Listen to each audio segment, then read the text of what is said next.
Assalamualaikum warahmatullahi wabarakatuh. Saya Kurnia Pradilwati, NPM 20220005, Prodi Pendidikan Sejarah Universitas Muhammadiyah Metro semester 3, mata kuliah Sejarah Pergerakan Nasional dengan dosen pengampu Bapak Kuswono MPD.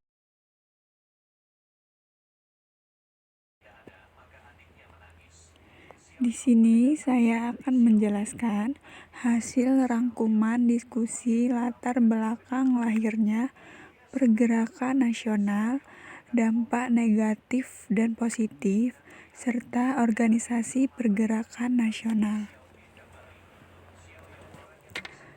Latar belakang lahirnya pergerakan nasional.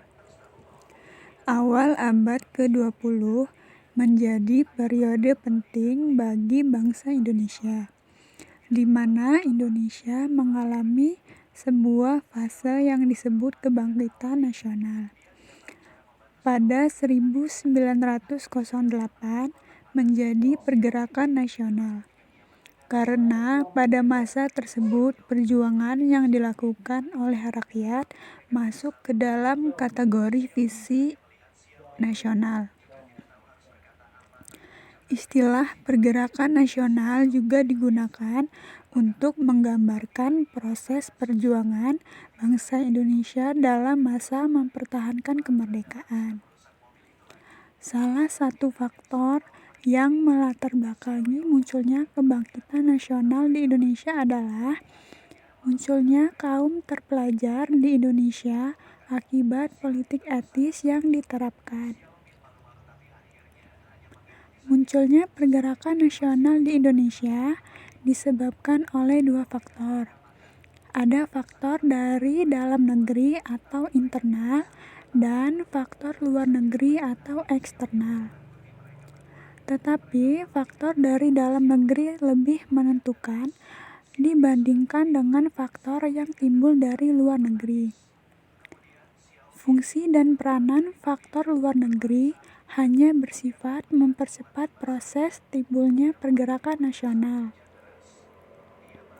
Hal ini berarti bahwa sebenarnya tanda adanya faktor dari luar, pergerakan nasional juga akan muncul, hanya waktunya agak terlambat. Di samping itu, bisa juga dapat bentuk lain. Dampak positif dan negatif lahirnya pergerakan nasional. Dampak positif lahirnya pergerakan nasional adalah diikrarkannya Sumpah Pemuda yang akhirnya memunculkan semangat persatuan dan kesatuan serta lahirnya organisasi-organisasi kepemudaan yang nantinya mencetuskan tentang kemerdekaan bangsa Indonesia. Sedangkan dampak negatifnya adalah adanya perbedaan pendapat dalam berbagai organisasi pergerakan nasional dapat menimbulkan terjadinya perpecahan dalam masyarakat itu sendiri. Pada masa pergerakan nasional di Indonesia ditandai dengan berdirinya organisasi-organisasi pergerakan nasional. Masa pergerakan nasional ini dibagi menjadi 3 tahapan, yaitu masa pembentukan 1908 sampai 1920. Pada masa ini berdiri organisasi, yaitu 1. Budi Utomo, 2. Sarekat Islam, 3. Indische Partij. Masa radikal atau non-kooperasi 1920 sampai 1931. Pada masa ini berdiri organisasi 1. Perhimpunan Indonesia, 2. Partai Komunis Indonesia, 3. Partai Nasional Indonesia, dan yang keempat Partindo, PNI Baru, dan Gerindo. Dan di sini saya akan menjelaskan hasil diskusi di forum masing-masing, yaitu Organisasi Pergerakan Nasional yang didirikan oleh Dr. Sutomo serta partainya. Dr. Sutomo atau Subroto 30 Juli 1888 sampai 30 Mei 1938 adalah tokoh pendiri organisasi yang disebut dengan Budi Utomo. Organisasi pergerakan yang pertama di Indonesia, Dr. Sutomo, salah seorang pendiri Budi Utomo.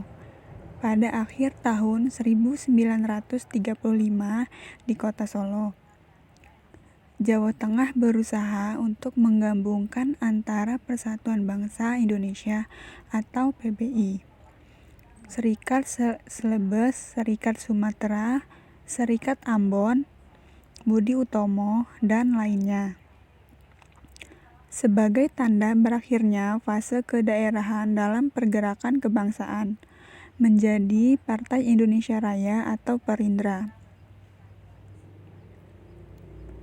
PBI sendiri merupakan klub studi yang didirikan Dr. Sutomo pada tahun 1930 di Surabaya. Di Surabaya, Jawa Timur.